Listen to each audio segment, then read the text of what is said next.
À propos d'énergie, on parle, vous le savez, beaucoup et souvent du développement des énergies renouvelables en ce moment, notamment les éoliennes. Eh bien, nouvel exemple aujourd'hui d'un projet qui ne plaît pas du tout aux défenseurs du patrimoine.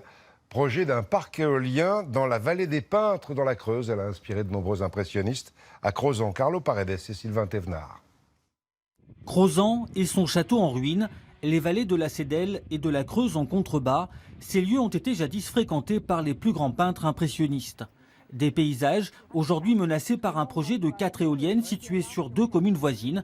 Photomontage à l'appui, habitants et élus s'insurgent. Tous les randonneurs qui sont amoureux de la nature ne viennent pas ici pour voir des éoliennes industrielles qui font 150 mètres de haut. Si les peintres Claude Monet, Picabia sont venus, c'est parce qu'il y avait une force dans les paysages. Il est clair que s'il y a des éoliennes au bord de la vallée de la Creuse, les gens n'auront pas la même image de cette région.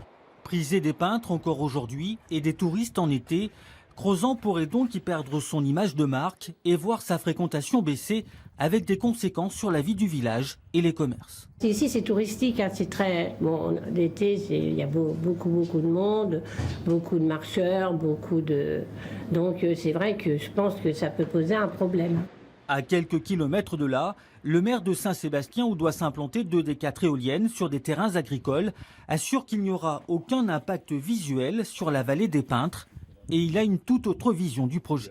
Aujourd'hui, dès l'instant où il y a une implantation quelque part, c'est comme pour les déchets, ça. Il faut les mettre chez les autres, mais pas chez nous. On ne peut pas tous dire qu'il faut arrêter le nucléaire, le charbon, le pétrole, et puis ne pas avoir des énergies renouvelables.